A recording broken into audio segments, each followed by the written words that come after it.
j'ai reçu du Seigneur ce que je vous ai enseigné, c'est que le Seigneur Jésus, dans la nuit où il fut livré, prit du pain, et après avoir rendu grâce, le rompit et dit : Ceci est mon corps qui est rompu pour vous. Faites ceci en mémoire de moi. De même, après avoir soupé, il prit la coupe et dit : Cette coupe est la nouvelle alliance en mon sang. Faites ceci en mémoire de moi toutes les fois que vous en boirez. Car toutes les fois que vous mangez ce pain et que vous buvez cette coupe, vous annoncez la mort du Seigneur jusqu'à ce qu'il revienne. Première épître aux Corinthiens, chapitre 11. On va passer maintenant par le moment de la scène, qui n'est pas juste un rituel, une cérémonie ou une liturgie qui n'a pas de sens. On est en train de commémorer ce que Jésus a accompli à la croix, comme lui-même a demandé à ce qu'on le fasse. Alors on va continuer à adorer le Seigneur, on va prendre ce pain et ce vin ensemble, avec reconnaissance pour ce qu'il a accompli à la croix.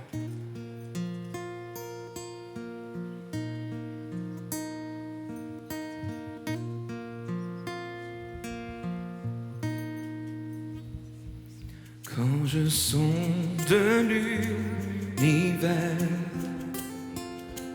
les astres que tu as créés,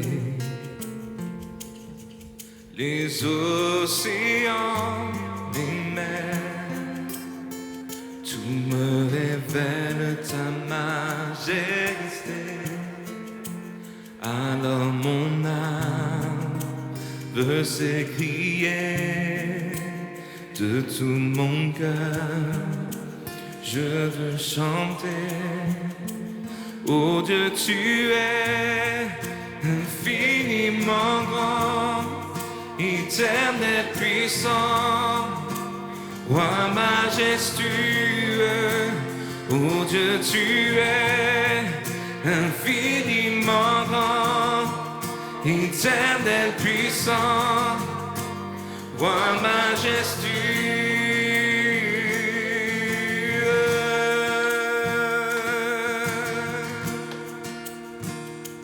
Quand je songe que tu m'as fait, que tu t'es révélé à moi, que pour moi tu as tout créé, tout me révèle ta bonté. Alors mon âme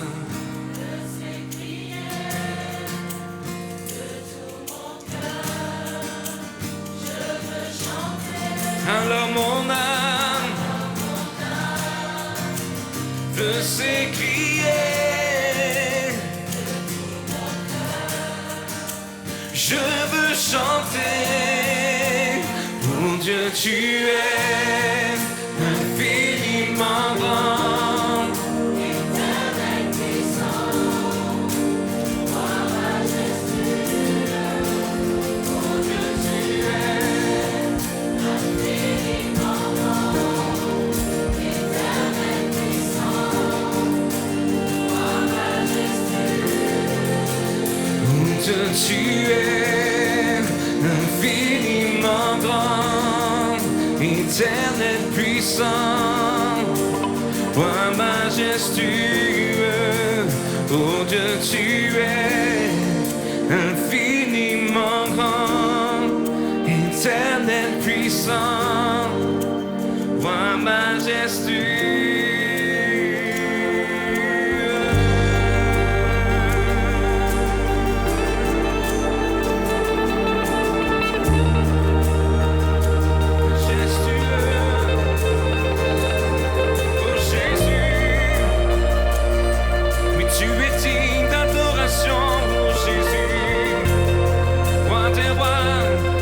De la paix, je couronné.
Bonjour à toutes, bonjour à tous. Je suis heureux de vous retrouver pour ce dernier épisode de la série, les coups durs que l'on peut affronter dans la vie. Et vous avez bien compris que la première fois, j'étais complètement victime lorsque je suis victime de critiques. Et il y a ici des personnes qui ont été tellement victimes de critiques et vous avez dû faire face à cela. La semaine dernière, avec le pasteur Jonathan Zeffinier, vous avez vu que lorsque des mauvaises nouvelles vous tombent dessus, comment vous gérez. Mais tous, aussi bien le premier que le deuxième, vous pouvez un peu rien y faire, ça vous tombe dessus. Le troisième, c'est grand 3 aujourd'hui, comment faire face à nos mauvaises décisions. Laissez-moi vous dire également à vous tous qui êtes derrière votre écran, les mauvaises décisions, c'est toi qui les prends. C'est moi qui les prends. Parce que Dieu t'a donné une sphère d'influence, une zone de leadership, des personnes dont tu impactes la vie par tes décisions. Vous dites, mais je ne suis pas un grand leader, moi je ne suis pas responsable d'un service, je ne suis pas responsable d'une entreprise. Mais est-ce que tu es responsable, ne serait-ce que, par exemple, une maman célibataire, tu es responsable de tes 2 filles. Eh bien, elle regarde comment tu as vécu. Et ta façon de vivre et les décisions que tu prends impactent leur vie. Et si tu te trompes, elles en paieront le prix. Lorsque tu es responsable d'un service de café à l'église, mais même si tu es juste dans ta zone de ménage, tout ce que tu fais aura des conséquences dans la vie des autres que tu aimes et dans ta relation avec Dieu que tu aimes et qui t'aime aussi. Alors on est parti sur le dernier texte qui concerne David. J'ai jamais entendu aucune prédication sur ce texte. C'est le chapitre 24 de 2 Samuel où on le retrouve également dans 1 Chronique 21. C'est un passage dur où David va faire une faute qu'il va payer très cher. Le grand 1 que l'on verra aujourd'hui, c'est lorsqu'on commet une faute, pourquoi on descend, pourquoi on dévale cette pente. Mais ce qui m'intéresse le plus, ça sera le grand 2, quelle correction tu peux apporter lorsque tu as pris une mauvaise décision qui est en train de faire du mal aux autres autour de toi. Comment tu peux remonter la pente? Alors pour cela, je suis obligé de vous donner un tout petit peu le contexte. David est à l'apogée de sa gloire, c'est le plus grand roi d'Israël de tous les temps. Il vient de conquérir l'essentiel du pays, il a même conquis une grande partie de la Syrie, tout le désert du Sinaï. Israël est super puissant et le roi est à son apogée.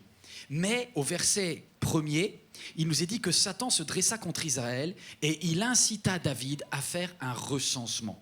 Peut-être ça ne vous parle pas, mais Dieu lui avait dit non. Il y a des choses que Dieu ne valide pas dans notre vie, mais qu'on a envie de faire quand même. Et David ordonna à Joab, son chef de l'armée, de faire le recensement. Satan va inciter David.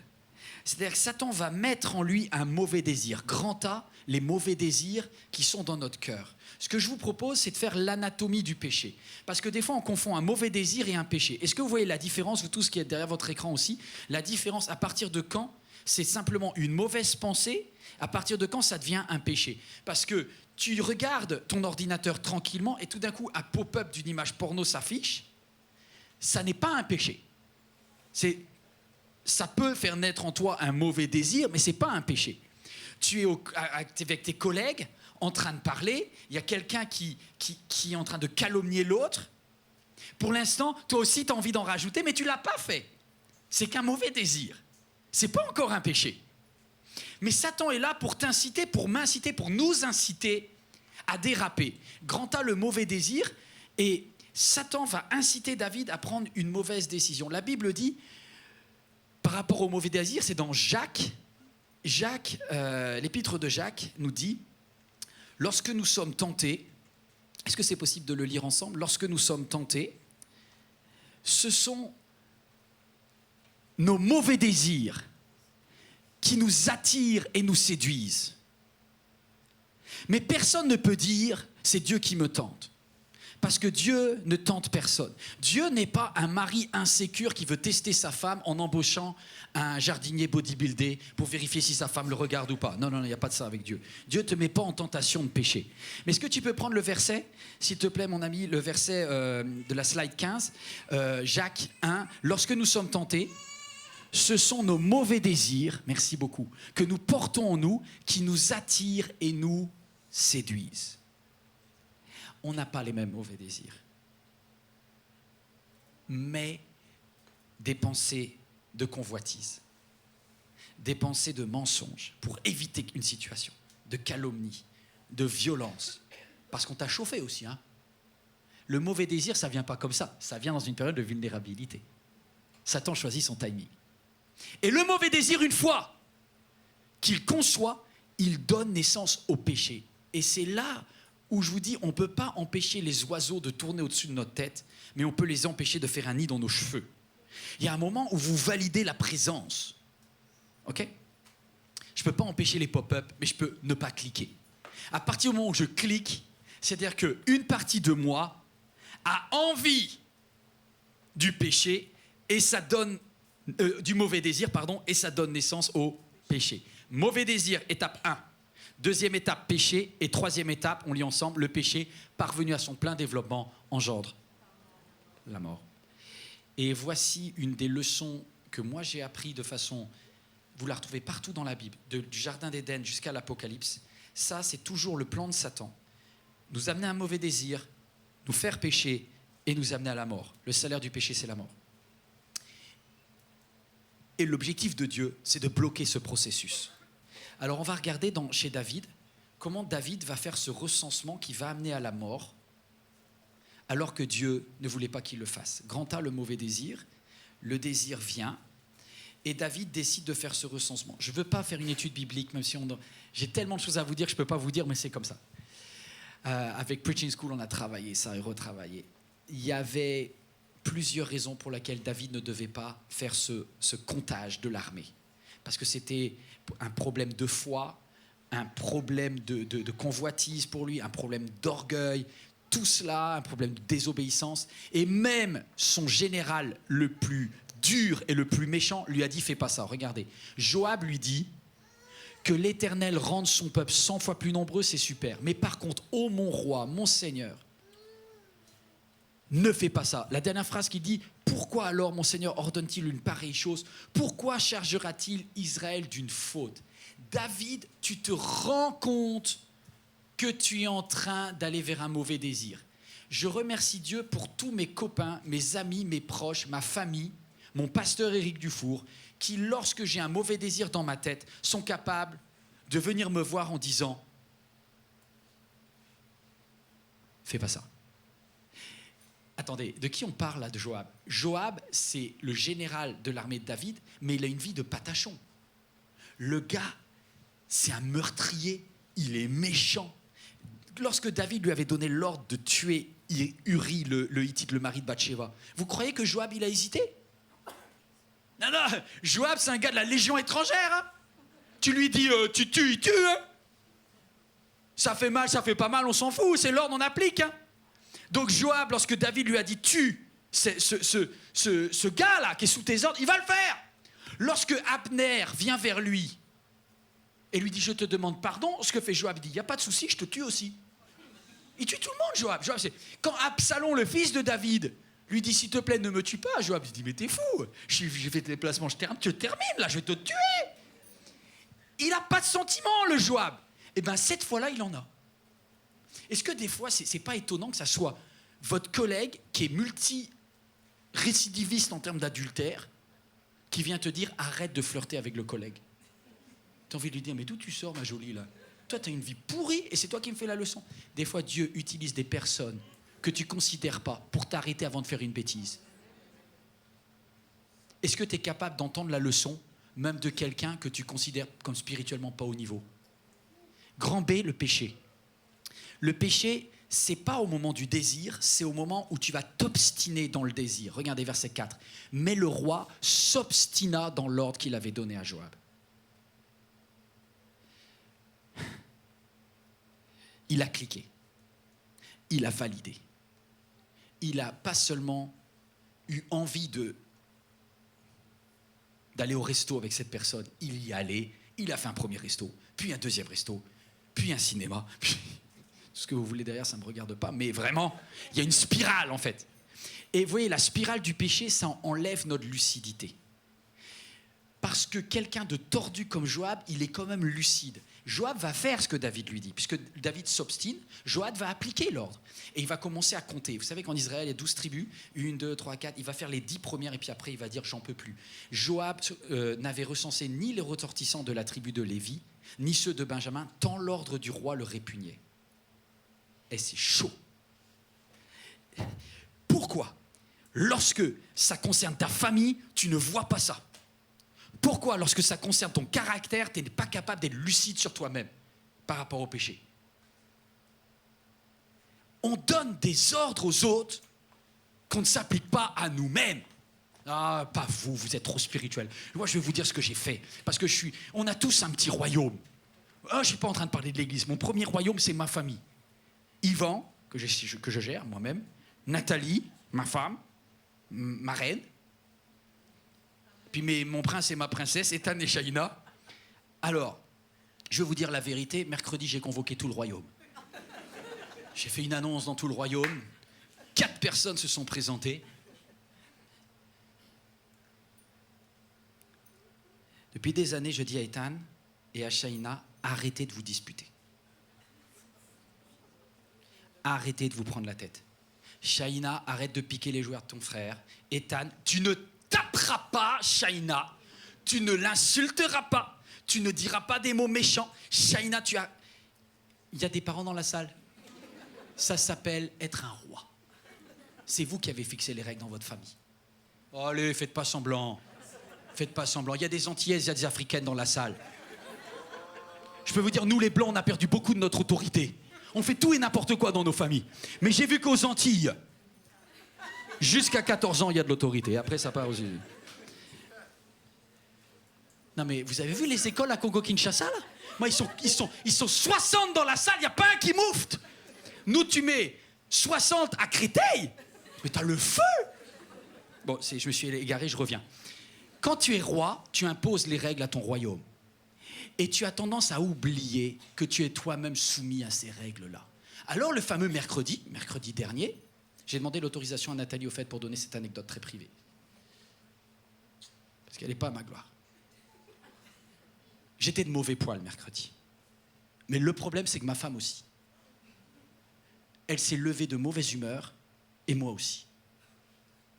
Et puis, on a enchaîné des petites frustrations, ce qui fait que, vous savez, comme dans un couple qui s'aime, on s'est piqué un petit peu. Puis comme elle me piquait, je la piquais. Et comme elle me disputait, je la disputais. Et puis comme elle m'énervait, je l'énervais. On s'est chicané toute la journée. Et le soir, j'ai demandé à tout le royaume de se réunir. Et j'ai dit, écoutez, les amis, nous avons un problème. Ethan et Shaina, c'est marrant quand les enfants ils se sentent coupables alors qu'ils n'ont rien fait pour une fois. Je les ai installés sur le lit, tous les deux, et je leur dis, je dois vous parler. Ça tremblait presque en face. Et là, je leur dis, il y a quelqu'un ici qui a commis une faute. Il y a Shaina qui était presque à balancer son frère déjà. J'ai dit, c'est papa. Papa a fait une faute. Parce que je vous ai fixé comme règle de ne pas vous disputer. Et de ne pas vous énerver. De ne pas vous chercher. De ne pas vous embêter. Et toute la journée avec votre maman, je l'ai disputé, on s'est disputé, elle m'a énervé, je l'ai énervé. Et on a été pire que des gamins. Alors je suis là pour vous demander pardon les enfants, parce que vous avez j'ai pas dit que j'étais un roi, mais un père, qui n'a pas appliqué les règles qu'il demande aux autres.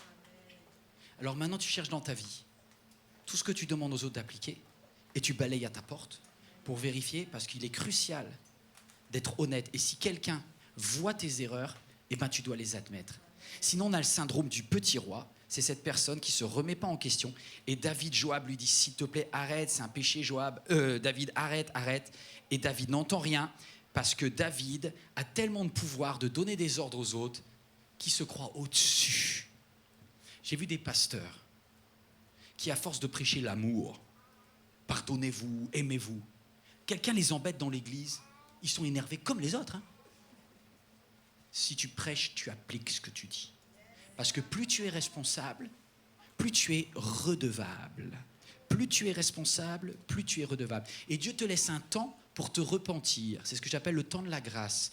Le péché est pardonnable alors qu'il est en cours. Oh, non, je vous ai perdu là. Est-ce que quelqu'un qui pêche a son nom effacé du livre de vie? Non. Ça veut dire qu'il y aura des personnes, là, il y a des menteurs, il y a des colériques, il y a des flirteurs en début d'adultère, au moins émotionnel, dans la salle. Et pour l'instant, le Saint-Esprit vous parle encore et vous êtes encore sauvés. Bien que dans le péché, hein. Parce que le péché n'est pas arrivé à son plein développement, donc vous n'êtes pas encore mort. Et Dieu vous laisse un temps pour tout arrêter. Et de son ciel, il prie et il vous envoie des personnes, comme aujourd'hui, je ne suis pas meilleur que Joab, pour vous dire arrête. Et Joab va essayer de réveiller David et puis il va faire le recensement. Et ça va prendre du temps parce qu'il va avoir le temps de compter 1 500 000 militaires. La Bible, c'est un livre ça se lit en quelques versets, mais en fait, c'était hyper long. C'est-à-dire que David avait la possibilité d'annuler, d'arrêter son péché pendant des mois. Mais vous savez ce qu'il s'est dit?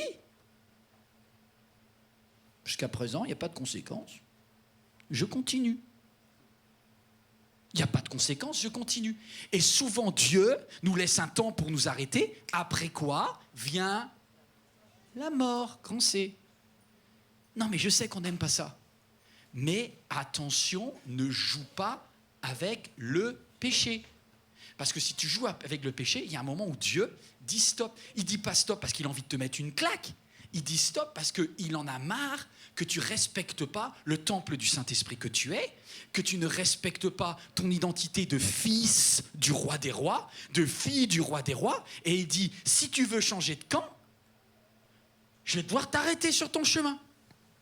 L'Éternel parla à Gad, le prophète, qui était attaché à la cour de David. En ces termes, il lui dit, va dire à David, voici ce que déclare l'Éternel, je te propose 3. Mais Dieu fait grâce. Oui, mais Dieu, des fois, il dit stop. 3 châtiments. Choisis l'un d'eux et je te l'infligerai. Vous savez quels sont les châtiments? Il lui dit, grand 1, David, tu as une première possibilité, cocher A, 3 ans de famine. Non, ou 3 mois de défaite militaire. Non. Ou 3 jours de peste. Allez-y. Mettez-vous à la place de David. 3 choix. Tu prends une baffe qui fait très mal, mais courtement, ou plein de petites balles qui font un peu mal longtemps. Et là, David, il dit, je préfère aucun des 3. Mais si je dois prendre une baffe, qu'elle vienne de l'Éternel, parce que je ne veux pas tomber entre les mains des mauvais et des hommes qui ne connaissent pas Dieu. Et souvent, on oublie le fait qu'on n'a pas conscience des droits que Dieu a sur notre vie. Dieu est Dieu, mais on se prend pour des petits rois, là. Tu sais que quand tu prends la Sainte Seine, des fois, tu te prends pour un petit roi. Oh, silence dans la salle. Vous savez ce que Dieu dit à propos de la Sainte Seine? Lorsque tu prends le repas du Seigneur, tu dois réaliser ce que ça lui a coûté à la croix. Tu dois réaliser que son sang a coulé pour tes péchés et que c'est le prix que Dieu a payé pour toi. Tu dois réaliser que c'est lui qui te pardonne et que ce n'est pas avec ta propre justice, parce que celui qui ne discerne pas ça prend un j'ai du mal à le dire, jugement. Et c'est pour ça qu'il y a des malades parmi vous et qu'il y a même des morts. Et ça, on ne l'entend pas beaucoup dans les églises. Pourquoi? Parce qu'il y a un moment où Dieu dit, fais attention. Tu peux pas... Il y a un moment où l'abus de grâce, c'est terrible. Et l'Éternel fit venir une épidémie de peste en Israël, c'est le verset qui s'affiche, et 70 000 Israélites périrent. Et Dieu envoya un ange à Jérusalem pour la ravager. Et je vous rappelle que David habite Jérusalem. Il habite au sud de Jérusalem, dans le palais du roi qui est à Jérusalem. Alors vous allez me dire, mais pourquoi ça arrive? Parce que lorsque tu es un leader, tu as une redevabilité importante. Oui, tu seras jugé plus sévèrement sur les dons et les responsabilités que Dieu t'a confiées. Si quelqu'un veut enseigner, dit la Bible, qu'ils réfléchissent bien avant de donner des leçons aux autres, parce que celui qui enseigne sera jugé plus sévèrement. Les pasteurs, là, ils seront jugés plus sévèrement. Les monos d'école du dimanche seront jugés sévèrement. Une maman qui enseigne ses enfants sera jugée sévèrement. Un papa qui ne fait pas ce qu'il dit sera jugé sévèrement. Un patron qui ne fait... J'arrête là ou c'est bon? Vous avez compris l'idée? Plus tu es responsable, plus tu es redevable. Moi, pendant des années, le niveau de responsabilité que Dieu m'avait confié était... j'étais responsable de l'église ici à Créteil, 100 personnes, 200 personnes, 300 personnes. Avec quelques-uns ici, on a démarré de zéro et je vous remercie vous tous qui m'avez vu lorsque j'avais des toutes petites responsabilités. Et l'église, elle a grandi. Et mon niveau de responsabilité a grandi. Et mon caractère, pas toujours. Vous voyez, je pense que je suis pas un saint, mais je suis pas trop mal quand même. Enfin, je veux dire, je triche pas, je mens pas de façon volontaire, j'ai jamais trompé ma femme, j'ai jamais piqué dans la caisse, j'ai pas tapé quelqu'un, je dirais pas qu'on me donnerait le bon Dieu sans confession, mais bon. Bon, j'avoue, de façon un peu récurrente dans ma vie, il y a une petite chose. C'est un péché, un péchounet, un petit péché. Je le traîne depuis longtemps. Une mauvaise habitude que j'ai, c'est entre moi et Dieu. Ça ne vous regarde pas, vos oignons, cherchez le vôtre.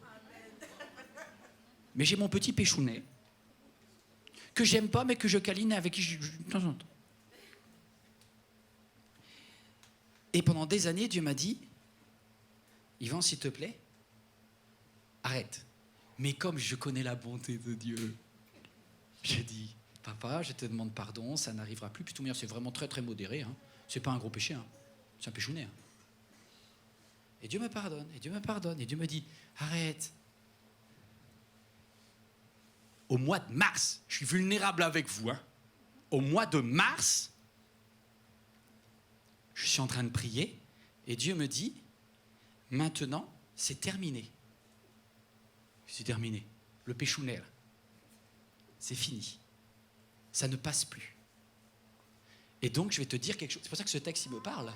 Dieu m'a dit, tu vas prendre un mur dans la tête, et c'est moi qui l'envoie, donc ne te plains pas. Je vais amener un jugement par rapport à ce truc-là, que tu me dis que tu vas abandonner, mais que tu n'abandonnes pas. Eh bien, c'est terminé. Puisque tu ne le fais pas, je le fais. Et j'ai eu la trouille de ma vie. Parce que je peux vous dire, il ne faut pas s'opposer à Dieu. Hein. Quand Dieu t'arrête, joue pas. Oh purée, je suis tombé sur mes genoux. Et ma première pensée, et je suis sincère avec vous, c'était MLK. C'était vous tous qui composez l'église MLK. Et je me suis dit, Seigneur, je ne veux pas que moi, le leader, je sois cause de malheur pour des personnes qui sont pour rien à cause de mon petit péchounet de... Pas de rien du tout, mais toujours en train de s'excuser. Et Dieu m'a dit, ok, j'accorde ce que tu as demandé, ce n'est pas MLK, parce que j'avais tellement peur, il y avait l'inauguration, il y avait tous les trucs, il y avait des caméras, la honte pour tout le monde à cause de moi, mon truc pourri, là. Je dis, Seigneur, faisons soft. Faisons ça privé, Jésus. Il a dit, ok. Et puis, il ne s'est rien passé. 1 jour, 2 jours, 3 jours, 4 jours, 5 jours. Il ne s'est rien passé. Mais Dieu m'avait dit clairement, tu vas te prendre un mur. Et c'est moi qui l'envoie. Et j'étais à la convention pastorale des Assemblées de Dieu, fin mars. Milieu plein de pasteurs, tous des adorateurs qui priaient, des belles choses. Bon, j'avoue, j'avais mon téléphone portable allumé et je regardais mes mails. Jugez-moi si vous voulez, celui qui n'a jamais ouvert son téléphone portable, c'est que c'est un ancien. Et donc, moi, parce qu'il y a beaucoup qui, quand même, délicatement, vous regardez de temps en temps un tout petit peu vos mails. Je sais, que Dieu vous bénisse quand même. J'ai ouvert mon mail et là, je vois quelque chose que j'avais demandé, une petite autorisation administrative qui ne concerne pas l'Église, qui me concerne moi et ma femme. On avait eu la dame au téléphone, elle m'avait dit « Monsieur, c'est accordé. N'ayez pas peur, envoyez-nous le dossier est accepté. » Donc moi, j'avais envoyé le dossier tout calme, serein, j'y ai même pas pensé. Retour, en plein milieu de la pastorale, je reçois le mail. J'ai le regret de vous annoncer que votre dossier est refusé. Oh! J'ai regardé le truc, je me dis, Comment ça? Mais la menteuse. La menteuse. Mais l'arnaque. Et là, Dieu dit, c'est pas elle qui a menti, c'est moi qui ai tenu parole. C'est moi qui suis à l'origine de ça. Ah, je me suis senti pas bien d'un coup. Et après, il faut appeler sa femme. Ouais, chérie, on a un petit problème au niveau de l'autorisation. Elle dit, alors, c'est la bonne nouvelle? Je dis, non, c'est un non. Elle dit, mais arrête, elle a dit oui, la dame. Je dis, bah non, elle a dit oui, mais elle a écrit non. Et j'ai dit, et je vais te dire l'autre chose, c'est que Dieu me l'avait dit, que ça ne toucherait pas l'Église, mais ça me toucherait personnellement. Et c'est pour moi, et c'est le nom que je mérite de prendre, parce que c'est mon leadership qui est en cause. Je n'ai pas été à la hauteur de ma responsabilité. Je ne sais pas si ça vous choque ce que je vous dis, mais c'est parce que je pense que si vous avez le même péchounet que moi, ça va passer si vous n'avez pas de responsabilité. Mais plus vous allez vouloir monter avec Dieu, plus Dieu est exigeant. Et malheureusement, c'est lorsque j'ai vu les conséquences mortelles, quand j'ai vu que c'était perdu, c'est là où ma repentance, elle a été totale. Grand 2, comment remonter la pente? Comment remonter la pente? Et ce qui est bien, c'est que David aussi ne va pas rigoler avec ça. David a mis du temps, mais quand il a vu que Dieu le cartonnait, est-ce que quelqu'un a déjà dit merci à Dieu pour les corrections qu'il nous donne? Ça fait mal. Ça fait mal. J'ai eu mal. Quand j'ai appelé ma femme, j'ai eu mal. Ma femme me dit, mais Yvan, on a fait tout ce travail pour rien, parce que toi, tu n'as pas été capable de... David sentit son cœur battre. Et il aussi, et il savait, parce que quand il a fait le dénombrement, il savait, le Saint-Esprit te travaille. Le Saint-Esprit te met une gêne.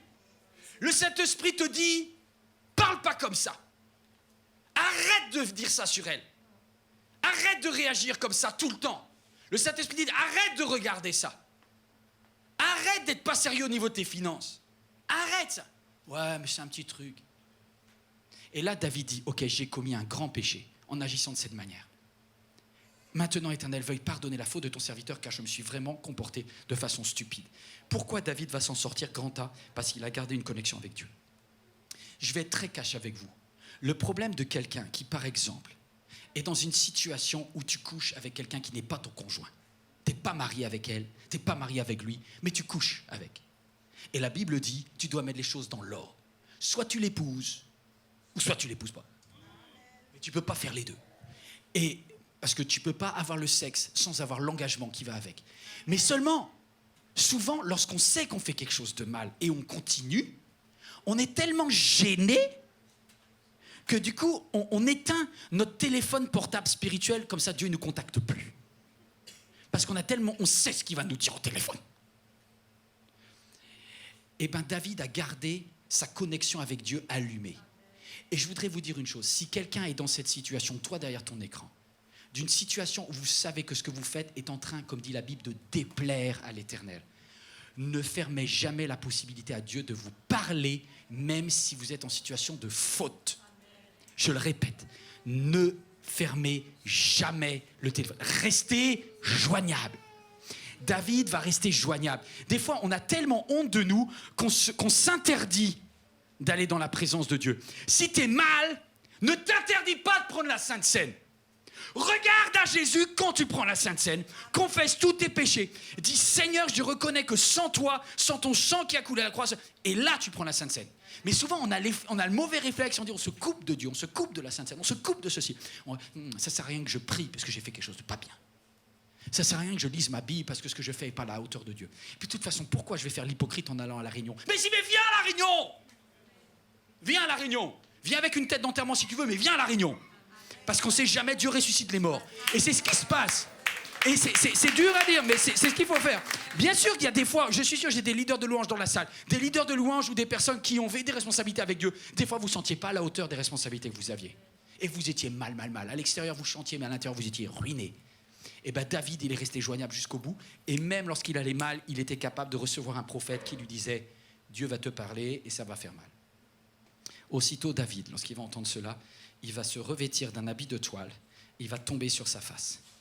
Alors autant il a mis beaucoup de temps à réagir, mais quand il a réagi immédiatement. Waouh! Grand B, une repentance responsable. Vous êtes toujours là? Le pire est à venir.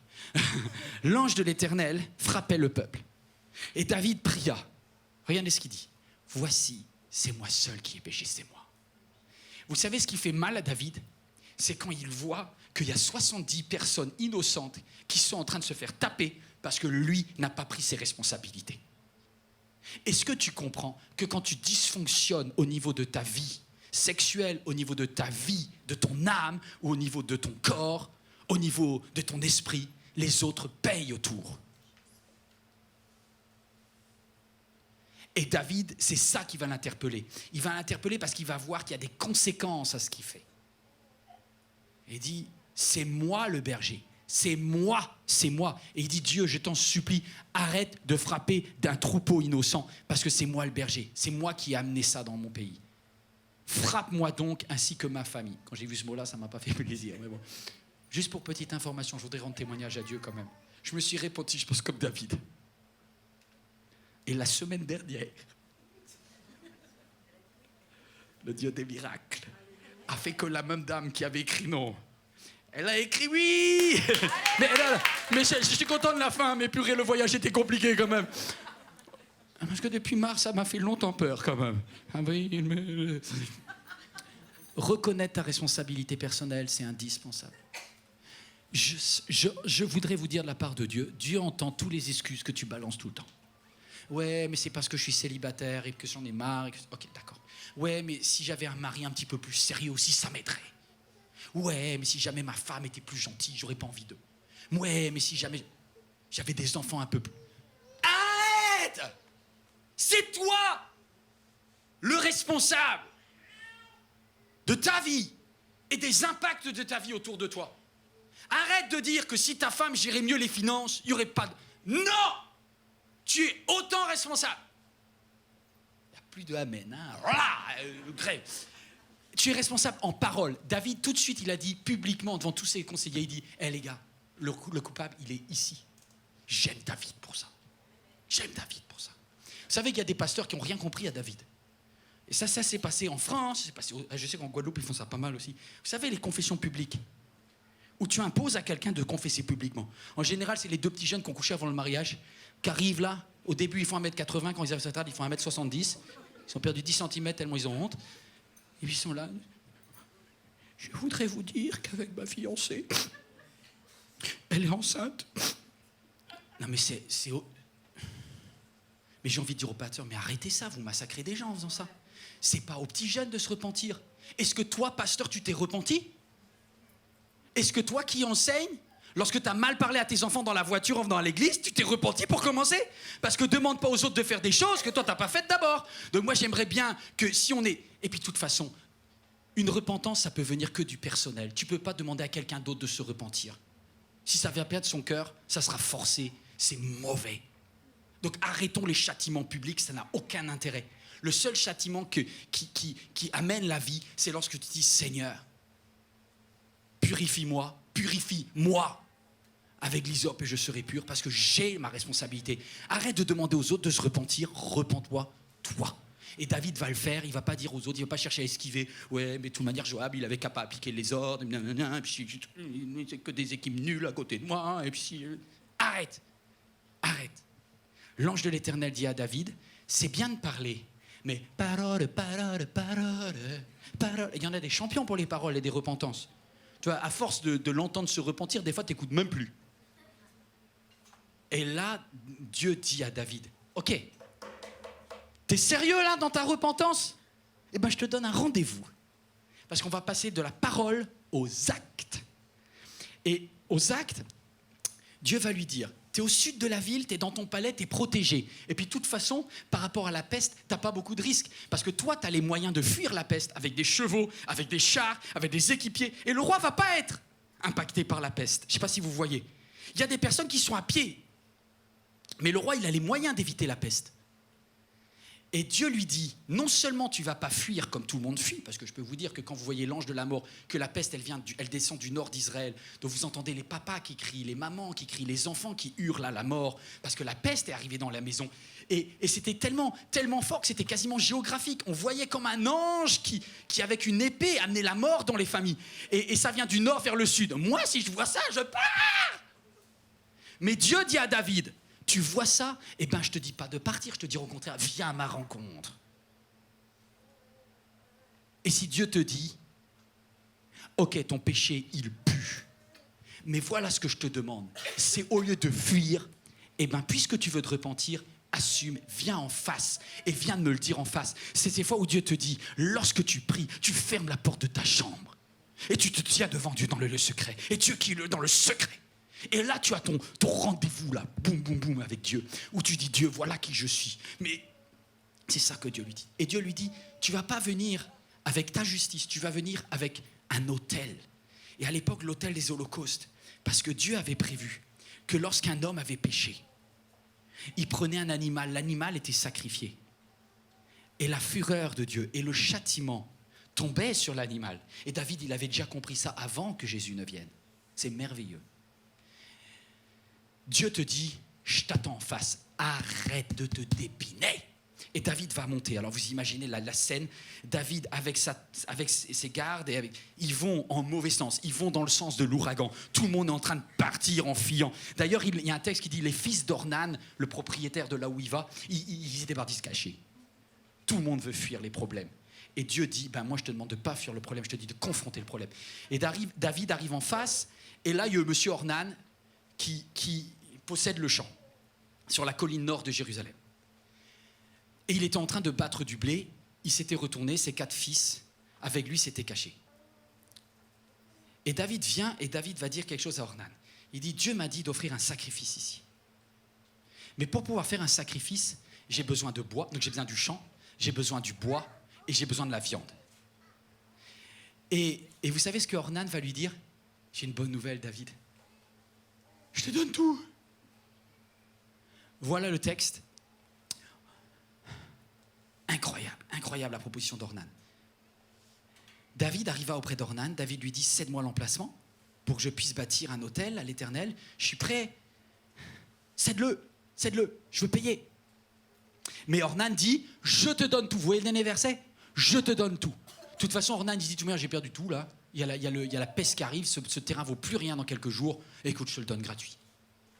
Mais le roi, c'est le meilleur point, mais le roi lui déclara, non, je veux l'acheter, non, je veux payer, et payer sa pleine valeur en argent. Je n'apporterai pas à l'Éternel ce qui t'appartient pour lui offrir des holocaustes qui ne m'ont rien coûté.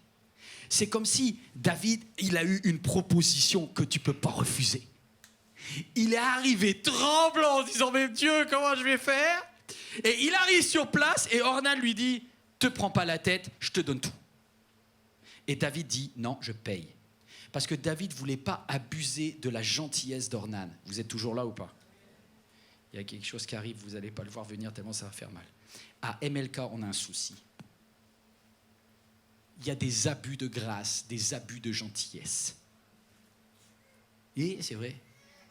Et on ne se rend pas compte que des fois, on abuse des choses parce qu'on nous les offre et qu'elles sont gratuites.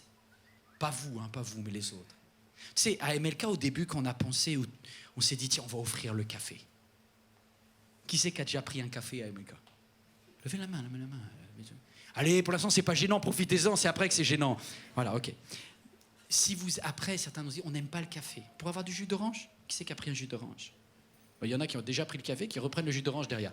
Puis après, il y en a qui disent, moi, je suis ni l'un ni l'autre, mais je suis chocolat chaud. Donc, on a inventé le chocolat chaud. Puis il y en a qui disent, mais moi, je viens des Antilles et le chocolat chaud, il a la cannelle. Donc, on fait un chocolat chaud normal, puis un chocolat chaud cannelle. Et tout est offert. Puis après, on s'est dit, mais avec le chocolat chaud, c'est mieux d'avoir un petit gâteau avec. Donc, on a rajouté des petits gâteaux avec. Puis après, on s'est dit, ouais, mais ça ne peut pas nourrir le ventre, parce qu'à MLK, il y a déjà 5 services. Et donc, on a inventé, à l'époque, on a fait 5 services, que ceux qui travaillent au culte de 11h et ceux qui travaillent au culte de 13h, ils n'ont pas le temps de cuisiner chez eux. Donc, pour ceux qui n'ont pas le temps de cuisiner, parce qu'ils sont en service pendant l'heure de la cuisine, homme ou femme, ils ont le droit à un repas gratuit. Puis après, on s'est dit, oui, mais le problème, c'est que la maman, elle n'a pas pu travailler, donc elle a le repas gratuit, mais elle n'a pas pu faire manger ses enfants. Donc, les accompagnants aussi ont le repas gratuit. Il y en a qui diront, c'est open bar à MLK. Non, vous voyez, c'était tout logique. Et puis après, on se rend compte que tu donnes ça,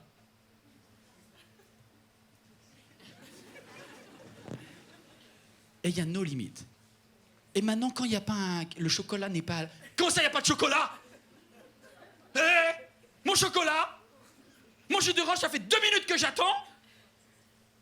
Et puis moi, je rends ma barquette parce que j'ai travaillé au culte de 9h. Mais non, mon chéri. À 9h, à 10h30, le culte, il est fini. Tu vas chez toi, tu fais à manger comme tout le monde. Mais vous voyez, le gratuit... Oh là là, je me fais pas des amis, là. Mais le gratuit, ça crée une mentalité de tout m'est dû. Au début, on dit... La première fois que tu es venu à MLK et que tu as eu le café gratuit, tu as dit, c'est cool une église qui offre le café. Puis maintenant, tu dis, bah, c'est hyper normal. Purée, comment ça se fait que cette église, elle offre même pas le café? Je n'offrirai pas à l'Éternel quelque chose qui me coûte rien. Au fait, j'ai oublié de te dire, le café, il ne nous a pas été offert. Je veux dire, quand on a acheté le café, enfin, quand le service des commandes ici à l'église MLK a acheté le café, il y a quelqu'un qui a payé, au fait, hein, avec carte bleue, et ça a bien coûté des euros. Qui, spontanément, a proposé de payer? Ne levez pas la main, de toute façon, il n'y en aurait pas, probablement, peut-être il y en a 1 ou 2. Mais vous voyez la mentalité que l'on a tous. Quand on nous propose quelque chose de gratuit, alléluia! Et ça crée en nous une génération, pas vous, les jeunes, irresponsables. Je suis souvent irresponsable. Vous savez que j'ai failli me faire piéger, mais comment j'ai eu chaud. Il y a 2 semaines, j'ai dit que s'il y avait un domaine dans lequel j'étais nickel, c'est l'argent. Tu sais que tout ce que tu dis, Dieu l'enregistre et Satan aussi. Et c'était quand? C'était jeudi matin. J'avais un problème dans ma maison. Je suis désolé, je suis personnel, vous me pardonnez. Hein. Dans ma maison, comme il commençait à faire chaud, j'ai voulu mettre ma clim en marche. J'ai 3 petits blocs clim, et quand vous remettez une clim en marche après 1 an, elle pue, comme ça. Donc il faut la nettoyer. Donc j'ai appelé, je ne sais pas comment nettoyer ma clim, donc j'ai appelé une entreprise de clim et je leur ai dit, s'il vous plaît, j'ai 3 blocs de clim, est-ce que vous pouvez venir me les nettoyer? Je vais payer. Puis après je me dis, mais mince, il y a toute la résidence MLK aussi. Mais là c'est pas 3, là c'est 14 et l'église c'est 12. Ah, le monsieur il a compris que c'était un bon filon. Il me dit, monsieur, il n'y a pas de souci, vous n'aurez qu'un seul déplacement, on va faire tous les blocs dans la journée, vous économisez le frais de déplacement. Donc on va faire les blocs de la résidence, les blocs de l'église, et puis vos 3 blocs à vous. Et puis il me dit, redonnez-moi l'adresse et le nom. Moi je dis, espace MLK, rue Tira, 94 000. Il dit, je fais une facture alors. Je dis, ben oui, faites une facture. À quel nom la facture? Je dis, ben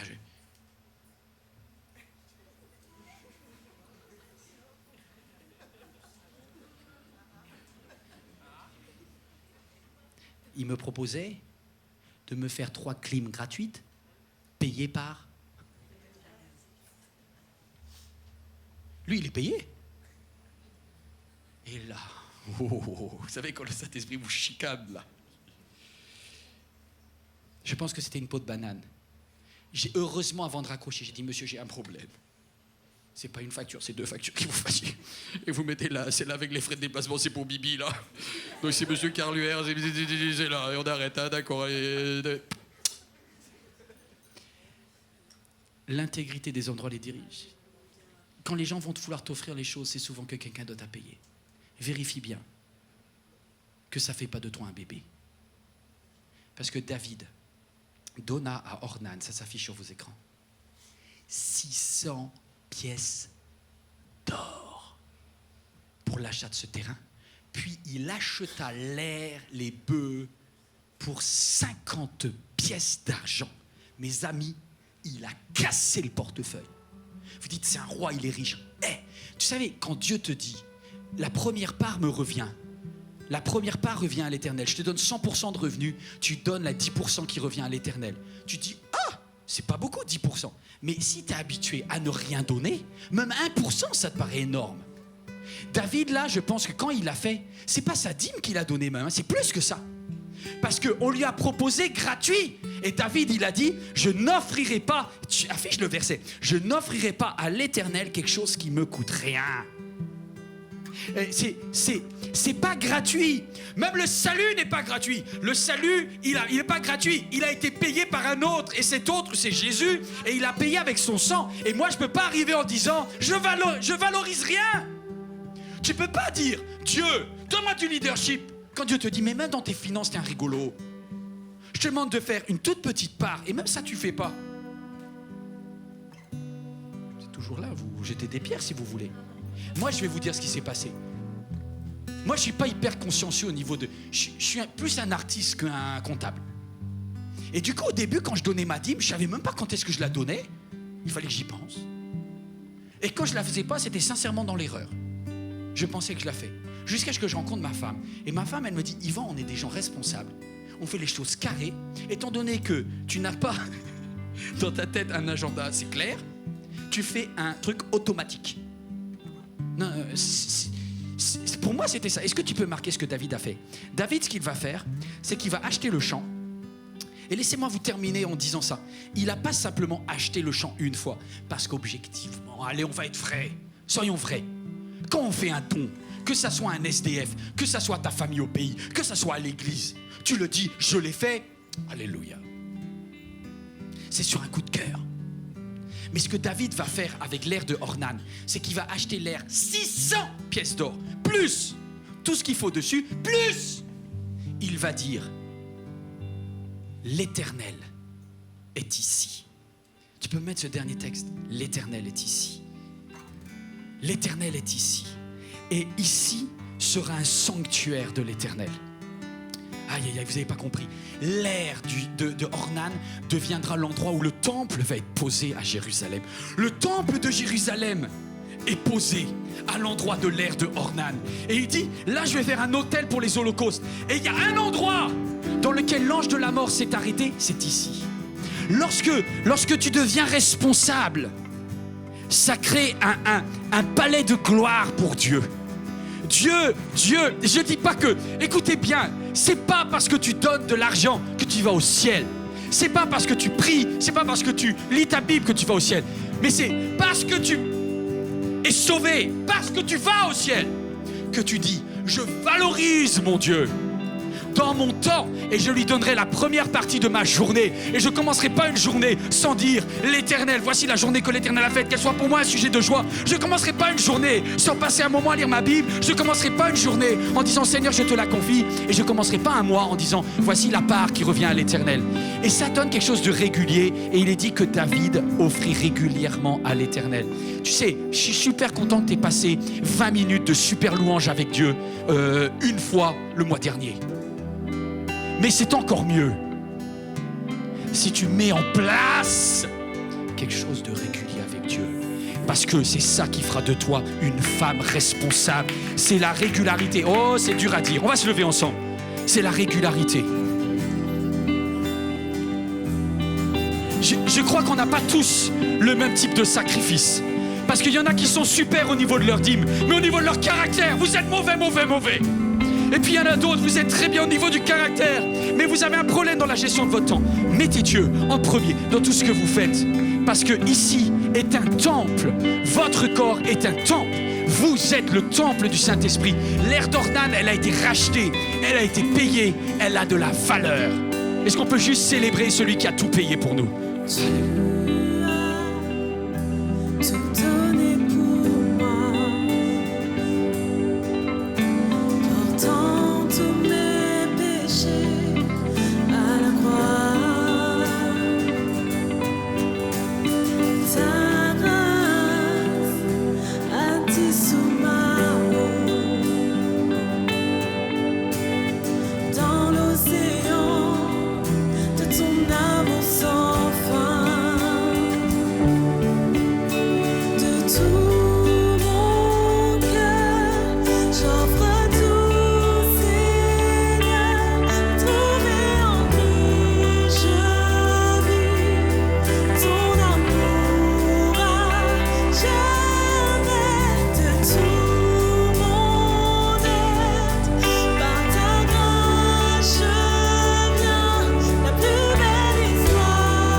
La Bible dit, pourquoi la Bible dit quelque chose d'incroyable. Elle dit qu'au moment où David a fait le sacrifice, l'ange de la mort, il s'est arrêté. Et David a eu le courage d'aller vers Dieu parce qu'il savait, il savait que Dieu préfère le bénir plutôt que de le corriger. Est-ce que tu comprends combien ça coûte à Dieu de devoir te rappeler à l'ordre? Le Père Céleste préfère t'ouvrir ses bras plutôt que de te donner la fessée. Si tu veux bénir Dieu, viens vers lui, non pas comme quelqu'un qui a peur, mais comme quelqu'un qui dit: Papa, j'ai pas assuré, mais voici ce que je mets en place. Voici le sacrifice de bonne odeur. Et j'ouvre mes bras aussi, quoi. C'est une rencontre d'un père. Oh, je parle pas d'un père terrestre, je parle d'un père céleste qui t'ouvre ses bras. Des fois, il faut aller au-delà du chant quand il est terminé. Vous savez, on va passer par nos offrandes là-dedans, maintenant. Je voudrais juste vous dire, restez debout un instant. Parce que l'offrande, c'est un moment d'adoration. Je ne veux pas que vous apportiez une offrande parce que vous êtes culpabilisé. Gardez votre argent si ce n'est pas la culpabilité que vous le faites. Mais la Bible dit, lorsque tu apportes à la maison de Dieu cela, c'est parce que tu reconnais qu'il est à l'origine de tes finances et tu lui apportes cela. On va attendre un petit peu, mes amis, on va attendre un peu. Dieu est intéressé par ton cœur et ton cœur est démontré par tes actions. Est-ce qu'on veut apporter un sacrifice à Dieu maintenant? Que le Saint-Esprit accepte comme une offrande de bonne odeur. Alléluia, Jésus. C'est un moment de prière, c'est un moment d'adoration. Chacun est libre, vous tous qui êtes sur Internet également.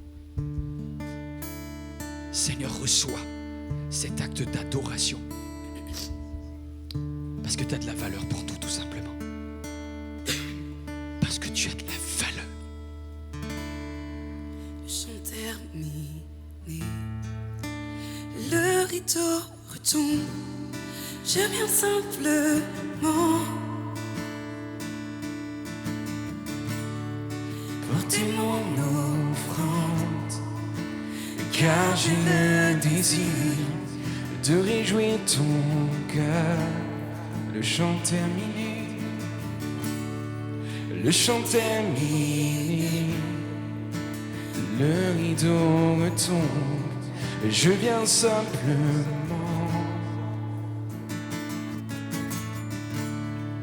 porter mon offrande, car j'ai le désir de réjouir ton cœur.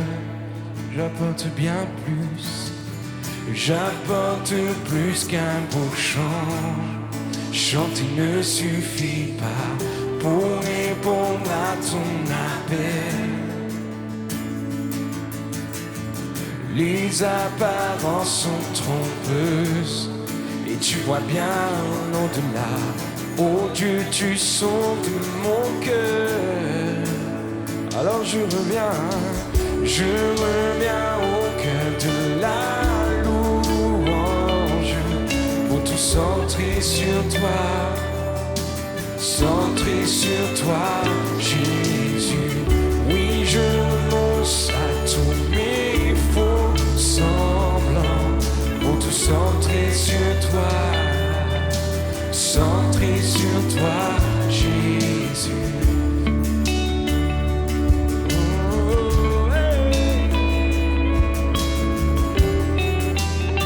Roi d'éternité, qui peut l'exprimer? Roi d'éternité,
toi que j'honorerai. Oh éternel, c'est l'éternel que je servirai, c'est l'éternel que je n'aurai. Je n'aurai pas de maître, un seul maître que toi, Jésus.